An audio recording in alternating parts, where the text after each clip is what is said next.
Hello, welcome everyone. Thank you for joining today's session. This is the official kickoff to a new webinar series called The Art and Science of Learning. This session is all about how to unlock the power of visual design when creating e-learning courses, specifically in Intellum's Evolve. My name is Audrey Krause. I'm the Marketing Programs Manager here at Intellum, and I'm excited to introduce you to today's speaker, Craig Stevenson. Craig is the Director and Learning Designer at Arc Learning, and he's joining us all the way from Hong Kong. But before we get started and dive into the presentation, I want to just cover a few housekeeping items. First, this webinar is being recorded. If you're not able to stay for the full time, the recording will be sent at the end of the session. We will have time for a Q&A at the end of the presentation. So I encourage you all to submit your questions throughout the session using the Q&A box just below your video screen. And also below the video are attachments. So there you'll find a few things you can click on. One is a free link to a free trial of Evolve if you're interested in that. And next is an upcoming invitation for an event that we'll be hosting in about 2 weeks. So feel free to take a look at that. Also, in the bottom right-hand corner of your screen, you'll see a little widget.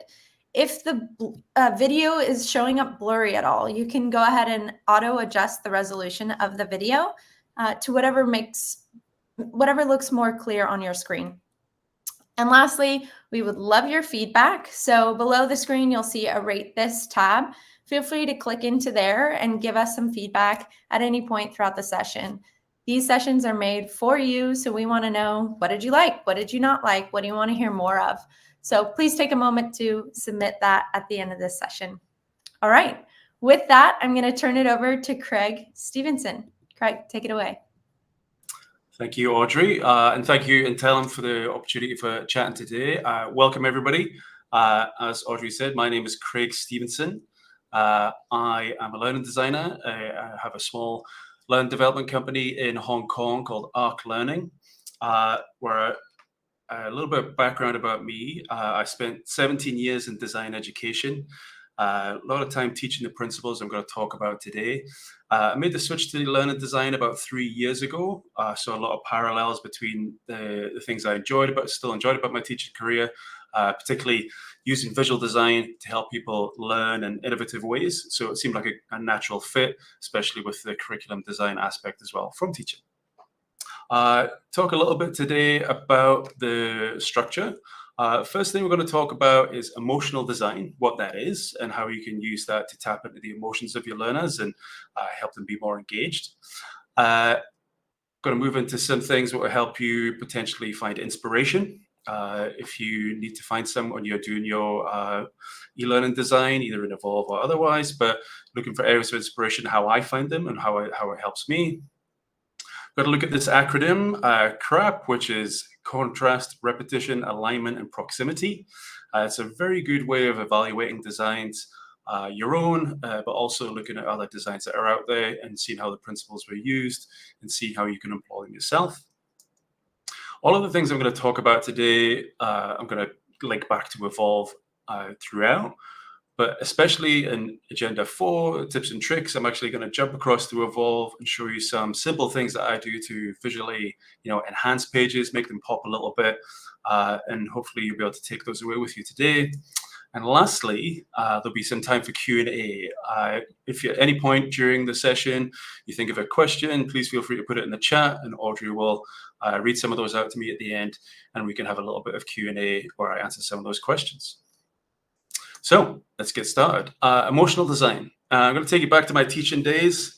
I used to teach a number of different curriculums, but the last ones I taught throughout my career was the International Baccalaureate. We taught across on product design. Some really interesting concepts in there, especially with all the students that covered why products become successful, become innovations, become diffuse into the marketplace. And there's one in particular that still kind of resonates me in my current career. I'm going to talk a little bit and kind of link back to product design, but you'll hopefully see how this can relate to e-learning and the design that you kind of put in with things like Evolve. So I will come back to that, I promise. So this is Don Norman. He's an American researcher, professor, and author. He's well known and regarded for his work on design, usability, and cognitive science. And he wrote this book the design of everyday things. It's a very interesting read. I suggest you read it if you're interested in this kind of thing. I used to ask my older students to read it. Whether or not they did is debatable. But he talked a lot about how we live in a time where lots of markets are saturated and we have overwhelming choice. So if that's the case, how do you design things that stand out from the crowd? You should think about your customers or your learners in our case, and tap it into their emotions when you design things for them. You can use those emotions to appeal to the most people and give positive experiences. And he suggested that good or great designs should reach users on 3 cognitive levels. I'm going to use products to illustrate these kind of levels here, but again, hopefully you'll see the parallels between this and eLearning, and I'll bring it back to that as we progress through. The first level Don Norman talked about is the visceral level. This is the first impressions. They draw the user in immediately. Generally, this can happen both in the conscious and subconscious. You think, what's this? This is new. I like the look of this. I want to try it. And this elicits a positive visceral response. You want to try things out. The example, obviously, there of the high-end sports car. Oh, what's that? Looks nice. I want to try it. Now, in our case, we want to apply that to e-learning. So we're going to draw people in with their first impressions. If you've done any reading about UI or UX, you may have heard this referred to in some cases as the aesthetic usability effect, where if we see something that looks beautiful or looks nice, we instantly perceive it to be better at doing its job, even though that may not necessarily be the case. But of course, we want to find a balance. We want to reach people on different levels and be useful, but aesthetic usability can draw people in and make them engaged. So we want a balance, and that's where the other 2 parts of emotional design come in. The second is behavioral. It's about usability. How we perceive the experience of using a product, or in our case, e-learning, how easy it is to navigate and make our way through. This kettle, for example, might not evoke a visceral reaction, but we know it works. It's got the buttons in the right places. It's got a water gauge telling us how much water is left in it. We understand when it's on and when it's off. And these things help us tap into that behavioral level. So in e-learning, there's plenty of e-learning out there that's perfectly good at its job, and it does it well, and it may not look very good, but if we can give that good positive reaction with the visceral level, we can tap into those first impressions. The reflective levels are about perceiving the benefits of a product. Will this make me better? Will this make me a better person? In the case of e-learning, it may be that, is it worth my time? What it says about me? How will it make me better at my job? Is it worth me doing this? This example here, this product is recycled shoes. So that may say something about the person who buys that and wears it. They're environmentally conscious. They don't want to create waste. But we want to be able to tap into that using visuals to enhance it. But good e-learning can, tap into people's empathy through storytelling. Things like branching scenarios help people understand what they're meant to be learning and what they can take away from it. And we want to be able to, because this talk is about visual design, I'm going to talk a little bit about how we can tap into those behavioral and reflective things in a visual way. So these levels can stand alone. Some things can be visceral but not behavioral or reflective, and some things could be behavioral but not necessarily visceral or reflective. If something is more visceral, you would suggest it has more form than function, and so on. But Norman suggested great design should get into all 3 of these levels. And of course, we want to be able to tap into all 3. E-learning and the design of it can be affected at the behavioral and the reflective level, mostly through the quality of the written content. We want to make sure that we hit the things that we want people to be learning. But visual design can tap into those and enhance each part, but in different ways. So the visceral, as we mentioned, the visceral should give learners good first impressions. They haven't looked at any content, but they're interested, they're intrigued. It looks good. There's that aesthetic usability effect again. So these are some screenshots of courses I've made in Evolve. They're very different in very different ways. They have different colors, different shapes, different fonts, but they grab attention. And that's what you're looking for when you have people first open up things that you've designed. And we'll look more into these specific examples later. But how does Evolve help with that visceral level? So the main way is the level of control I have over the elements on the page. You saw those different examples that I had and how they can look different. And that opens up so many possibilities about how you can make all of your courses look completely different. Anyone new to Evolve, I'm sure might be a little scared when you see this kind of thing. I know I was, but as you make your way over that learning curve, you come to appreciate that all of these settings and all of these things that you can change open up so many possibilities with visual design, and they give you so much control.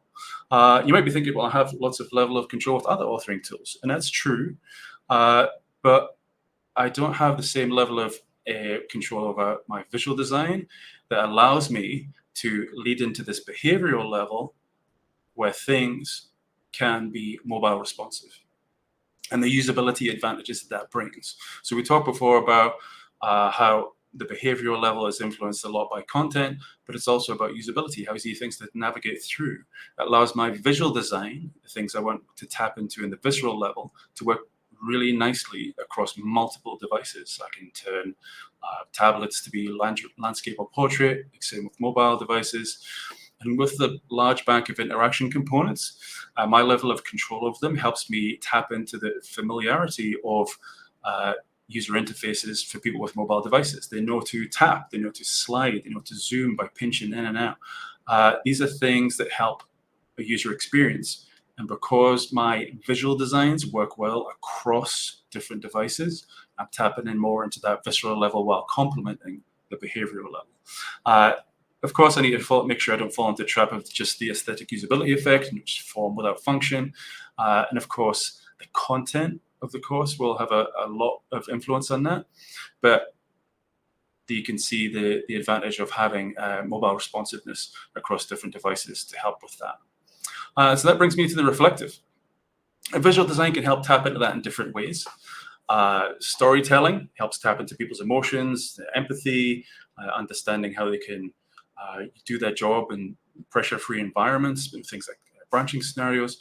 But good visual design and eLearning can help communicate things like brand identity and values to people who are taking the courses. So for example, onboarding, if we imagine this as an onboarding course, adding images to help convey brand identity can be a huge advantage to tap in at this reflective level. So if we look at this example of a car, we look at the visuals, it suggests to us luxury, freedom, the open road, speed, movement, and these are all things that we want to be passing on to the customer as well if we are an employee and going to be selling this product. Things like branching scenarios within Evolve, again, help us tell stories. But we can, if we set up appropriate visuals that can help tell those stories, that can resonate with people, then that can allow that to tap into that reflective level as well. So visual design can help tap into all three of those levels, has the most impact at the visceral level, but of course the behavioral and the reflective level are very much part of that as well.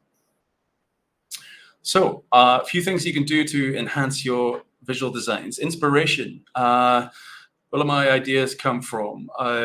Sometimes when I'm working with clients, they'll have things like brand guidelines. If you work for a company, they will again have maybe have brand guidelines. Some will be simpler than others. I've had ones that just have colors and fonts and nothing else. Some would be more detailed with banner designs, social media mockups, websites, etc. And I would suggest that you look at all the media you can connected to that brand. Look at competitors, see how they tell their stories. But you want to concentrate, if you're designing and Evolve, on web-based graphic designs, okay? Websites, social media mockups, things like that. And I'll tell you why, I'll come back to that in just a second. What if you're doing like a portfolio concept? Or maybe you're working for a company and your boss says you want something a little bit different. Try and think differently. Inspiration, it's everywhere. I've put these two examples up because I was inspired for a project in the past by looking at credit card adverts. I saw one as I was walking around Hong Kong, and I liked the way font and color was used. I spend a lot of time deciding what font works well, what color works well. So finding inspiration in places and using them in different contexts are great ways to find inspiration. So if you see things when you're out and about, keep an eye out and look at those things. I've also put the UI of a streaming service up there.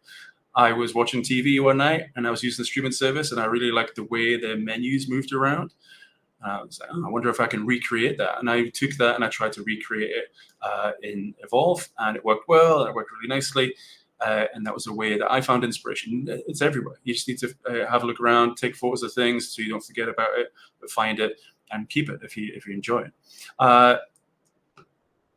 Websites such as Behance and Dribbble are great resources for lots of web-based and app-based designs, and that can be really, really useful for getting inspiration and trying to recreate that. If you want to try and get better at Evolve, find something you really like the look of on Behance or Dribbble, and just try and recreate it and see what you can do.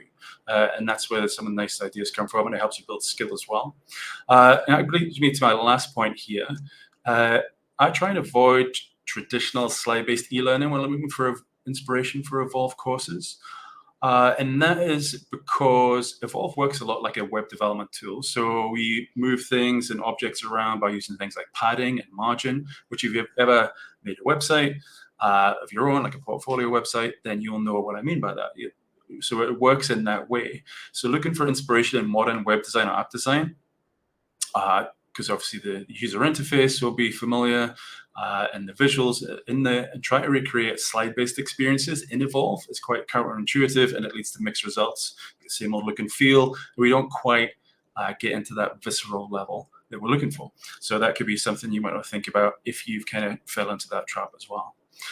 So that leads me to our acronym here, CRAB. We're going to start with contrast. This is an acronym developed by Robin Williams. Not that one, a different one. And contrast, repetition, alignment, and proximity are the four that we're going to look at today. You can use this system to evaluate your own designs. I have used it in the past to look at my work and try and make it better. I've also used it as a tool with my students to unpack what we think is a good looking piece of work. So where were the principles of contrast, repetition, alignment, and proximity used within work? And we can evaluate it, and we kind of backwards engineer it in a way and see what works and why it worked. And it can be used to evaluate your own design. So it's a good way to kind of see how you can improve. So contrast can refer to a number of things. If we look at my course here, you can see there's some contrast between the color and the fonts, the shape, the font type, the font size, the upper and lower case, the size differences between that. So there's contrast there. The contrast draws the eye and it creates emphasis. So of course, in e-learning, contrast of colors can also be essential for things like accessibility, as well as visual design. But too much contrast on a page can make it too busy, too chaotic. So a lot of these principles should be used sparingly. And you'll often find they contradict each other. But so a best way to do it is to use trial and error. So while we want some parts to contrast, we also want some repetition. Repetition creates a sense of identity and unity. So these article outlines mirror something called bento box UI. I'd read an article about something that was popular in UX called bento box AI. If you don't know what bento boxes are Japanese lunch boxes, which are usually segmented with different types of food. And they have usually a kind of, rectangle within rectangle sort of alignment. So I used that and tried to recreate it within Evolve. And that repetition keeps the sections looking similar. You still got that contrast of the colors, the case of the letters and the titles, and the interaction labels below it, but there is some repetition in there to help that sense of identity and unity. Alignment creates structure, balance. Each section is aligned, so we've got center justified titles, body text, and interaction labels, and that style is repeated throughout the course, so you get that repetition again, but you still have the contrast with those things as well. Proximity is about how you organize your content. So obviously my content here is contained within a box, but your content doesn't need to be like that. It just needs to be close together so people understand that information should be read together. Obviously you don't want one piece of information on one corner and the piece of information that relates to it down another corner. They need to be close to each other. Needs to be understood that they're supposed to go together. We can see that this information is meant to be together, and we can visually move down the page. We've got contrast again with the titles there. We've also got brighter text to duller text. So from the title there is a brighter text, we go to a duller text with the interaction label below it, brighter text with the introduction to the branching scenario, and then proximity of the two answers together, knowing that we're supposed to answer those to reflect the question. The proximity of everything creates visual hierarchy, and the way we set out our titles and things like that create visual hierarchy as well. That makes it flow a little bit nicer. So these should work together and contradict each other a little bit. For example, things like contrast, gradient, and repetition. But using these principles can help with improve that visceral reaction. We want to create a balance, some visual cohesion to the page, and hopefully that will again help tap into that visceral reaction, good first impressions.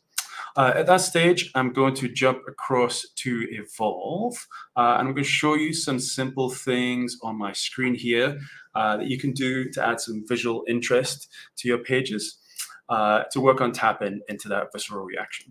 So give me a second here just to pull my screen up. Hopefully you can all see my screen here.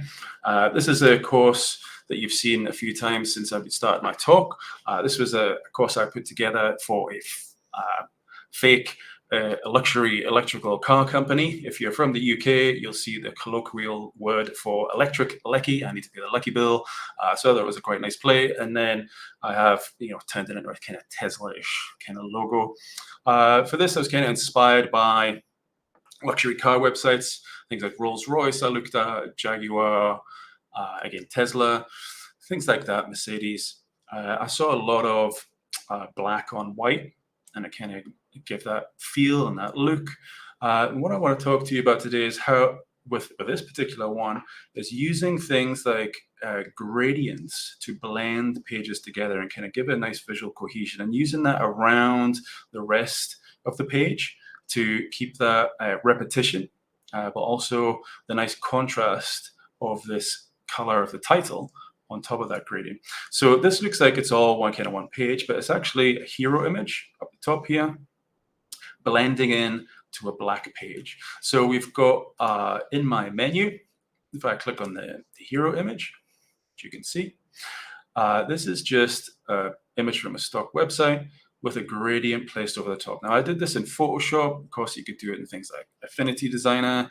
I didn't have Adobe for many years when I was a teacher because our school couldn't afford it. So I used Affinity for many years. So you just place gradients over the top. And obviously, there's lots of other free things out there like Figma and Canva and so on. You could make images with those tools, and it's just a simple gradient over the top. But because the rest of the page is black, it blends in and just gives that nice look and feel to the page. That's repeated throughout the course. You can see here another one here, kind of make that look a kind of sleek image here with a shine on it, and it all kind of comes together. There's gradient used here again in these flip cards at the bottom and the top. One, to give the repetition of this gradient blended into things, but also to give me enough contrast to add things like titles and a visual instruction of what to do with that card. Gradients repeated down here, kind of blending that in, and again on the last page as well to kind of show that story, that reflective story that you're going to send your employees down if they are going to be part of this training. So yeah, really simple gradients blended into the page. That's a nice style to play around with. Second thing I'm going to show you is to play around with page background images and fixing those. So essentially what I've got here is a image in the background, which is a page background image. I'll show you how that in just a second. But I've also got a transparent hero image in here. But what that does is it pushes down the first article to give me space to put text in here. And I've also got something called an article divider in here, which again, I'll show you in a second, but half of that divider is transparent. Because I've got a page background image in here, I see that cut off and it kind of goes behind, it gives me that nice parallax effect. So how did I do that? So in the page image here, we have the background image. When I click on that, you can see the image that you just saw before. And what I've done with that is I've fixed it. And so that's the key to getting that parallax effect. You have to get that fixed in there. Now, at the minute it's set to center. You might have to set it top, but that can, that can be trial and error. Mine works with center. And if we look at the page hero image, you see our text in there. And if we click on, I added hero images for different devices, but this is just a transparent PNG. There's nothing else. There's nothing in there. It's just completely transparent. And again, that pushes that article down. It gives me that space to put text in. And it allows me to have that parallax effect. So if we look at this article here, and we go into divider before, and I have a quick look at that, you can see there's my cutoff there. So I've got this kind of dark tealish color, and I've got this transparent half here, which creates that cut that then allows me to see the background image. And that blends into this background image. It just goes behind that video, gives the video a little pop to come off the page, and it blends into this article divider. So if I look at the background image for this, you'll see that dark teal into this kind of wavy, nice shape, and then off to a white bottom, which then blends in with that and comes down to there. So yeah, background images, article dividers, and fixed background images can produce some really nice results. This second page, this is a fixed hero image, so it's not going to create that parallax effect, but it blends into my article divider here. So if I look at the second page, you see the hero image has my text in. I don't need a transparent image to push it down because this image does that for me. And if I go to this divider before, we can see here this color blue blends into that hero image above it, and then you get this nice wavy shape, and that white blends into this shape here. Now I've got another divider at the bottom, which is half white and half transparent. So I can go to the divider after. You might have struggled to see that on your screen, but you've got the white here, you've got this transparency here, which then leads me into this article style, which is completely transparent, but I've also got a page background image on that, and it's also fixed. So you get this kind of nice parallax halfway down the page rather than at the top. So if we look at this page background image here, we've got this kind of nighttime forest effect. I dropped a black gradient over that. Again, in Photoshop, you can do it in any tool that you have to make it a little bit more, make the text pop off it a little bit more. And then just dropped a simple graphic of a hummingbird on there. This was just playing around to see what that layering would look like. And it looks kind of nice, kind of floating above there. And lastly, you've got a divider here, which then blends into this background image again. So it's just the same process as what I did before. But you get that nice effect and just kind of breaks up each section into in some nice ways. This is an example I did for a real client. These were their characters. I didn't create these characters, but again, there's another example of the fixed background image. I've removed the logos and just pressed some lorem ipsum in there to produce their content. But this kind of introduced the topic, and then we went into an interaction. I've left that in there just so I can show you this article divider, which is in here. If we go to divider before, you'll see there, you kind of have this half image on there. And because it's this creamish color here, that blends into the page. And again, just gives that nice break to the action. People see, oh, that's quite nice. We like the way that works. And this lastly comes down here. We have an article style here. This is dark blue, which contains a question.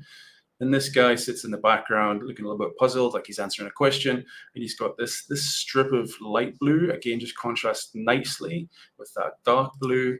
And again, that's just a simple background image. There's nothing too special about that.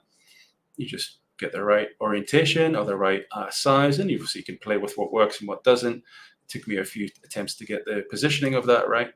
Once you do, you're going to get that nice effect of pushing that block off and giving some nice look to it, a nice visual look. Another example here, this is I was playing around with the concept of like an investigative style movie that would be a narrative style in e-learning, so branching scenarios you would go through and you'd have to figure out where the fraud happened in this finance fraud. It was just a concept I was playing around with. And here's another background image here, which is simply a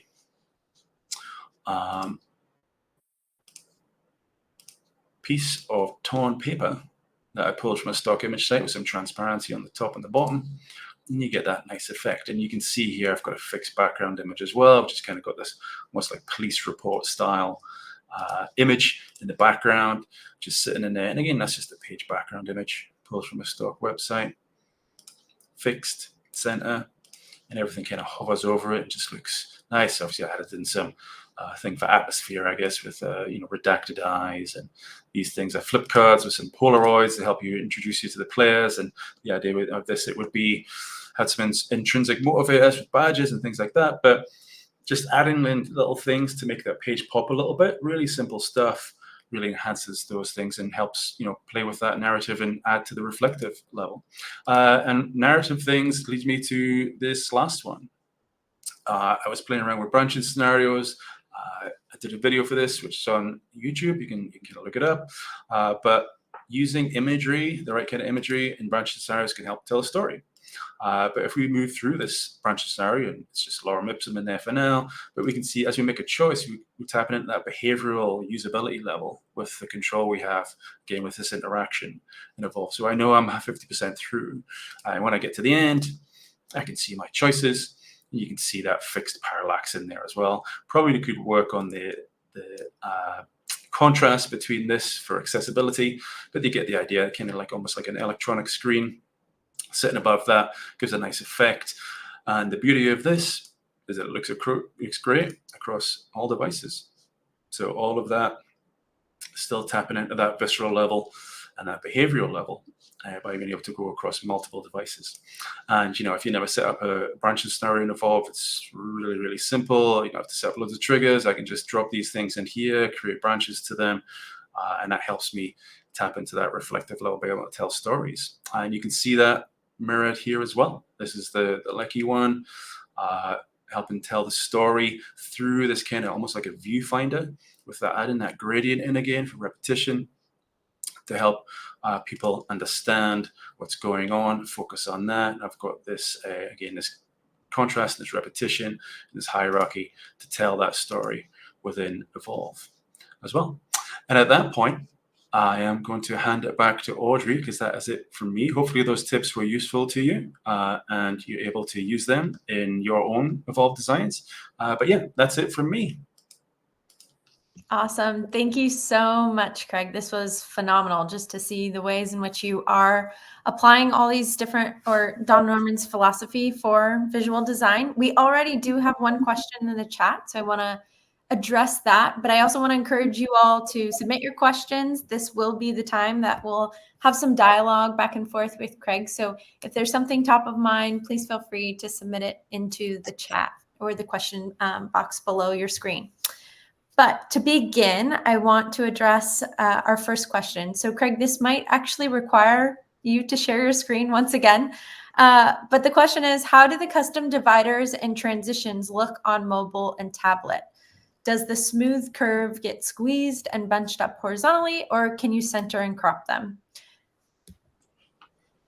Yeah, good question. So for that example, I'm not 100% sure if I set it up for mobile. Let me just double check.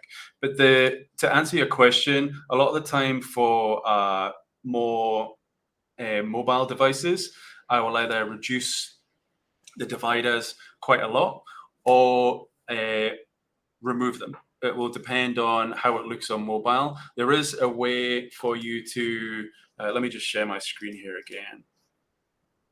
There we go.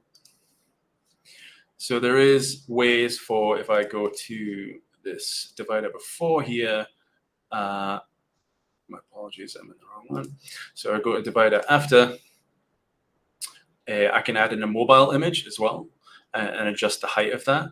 So I can play around. So I've just, at the moment I just put in for the desktop ones. But if I wanted to work with mobile, and the advantages of that is that I can add in different image sizes. And of course, when we do things like hero images and page background images, we can add in image devices per size. Image size per device, which allows you to kind of play around. Unfortunately, I don't have set sizes I use because it really depends on the context of the image and the aspect ratio of the image I'm using. So I generally tend to use a bit of trial and error until I get it right. But I guess to answer your question, it can look good, but it takes a little bit of trial and error to figure out what works, and you have to make sure you put the different types of image for the different devices in there. Hopefully that answers the question. Awesome. Thanks, Craig. Next question is from Mark. Mark, thanks for submitting this.